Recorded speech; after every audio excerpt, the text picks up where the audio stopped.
L'intelligence artificielle s'est vraiment immiscée dans nos vies, dans plusieurs domaines, dans la médecine, où elle va surpasser les capacités d'experts dans la détection de certaines maladies, comme les cancers par exemple. Et on le voit dans le livre, puisqu'on a beaucoup d'exemples de solutions qui sont déjà en train de fonctionner pour l'environnement, pour la protection de l'environnement.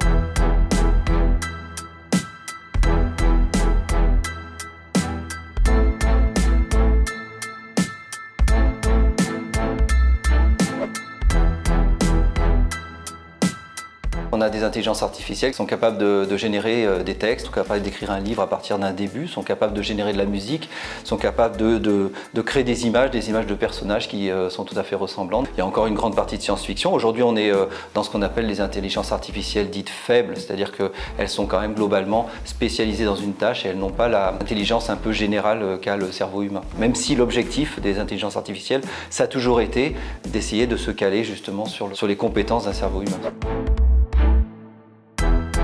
Moi, je crois qu'on est à un moment où c'est très important de se poser les bonnes questions. Souvent, dans l'innovation, on va subir un petit peu les avancées technologiques. Et là, depuis 2012, donc, il y a cette émergence des systèmes de deep learning qui sont un peu partout. C'est le moment de vraiment analyser vers où on va, ce que ça peut faire, le pour et le contre de ces technologies pour justement prendre des bonnes décisions sur l'avenir. Ce qui est intéressant dans le livre, c'est qu'on a donné la parole à 18 intervenants qui sont d'univers, d'horizons différents et qui proposent des solutions concrètes ou des visions en tout cas de ce que devrait être l'IA pour l'environnement.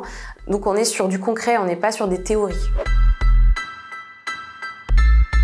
Alliance, puisqu'il y a énormément de solutions qui sont en train d'être créées avec de l'IA pour protéger l'environnement, en tout cas pour nous aider à le faire. Mais il y a aussi de gros problèmes énergétiques avec l'intelligence artificielle qui dépense beaucoup d'énergie, parce que c'est des modèles qui ont besoin de beaucoup de données pour apprendre, et donc ça prend du temps et de l'énergie.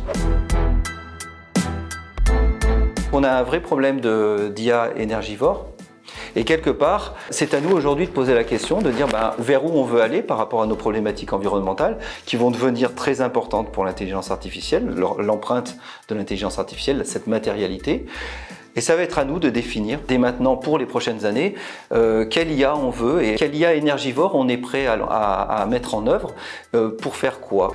Cette virtuosité qu'on peut avoir dans les systèmes d'intelligence artificielle va dépendre de l'usage qu'on en fait. Dans le médical, on peut s'autoriser effectivement un aspect énergivore plus important quand il s'agit de sauver des gens, sauver des vies, faire du diagnostic. Et pour l'environnement aussi, en s'assurant une sorte de bilan général de quelle manière en fait mon système apprenant, mon système d'intelligence artificielle va me permettre de faire des réductions pour l'environnement, sur les émissions carbone par exemple, versus les consommations et donc les émissions qui ont été nécessaires à sa mise en œuvre. On peut être artificiel à des moments. Ça va être compliqué de prouver. Je sais pas comment on peut prouver ça.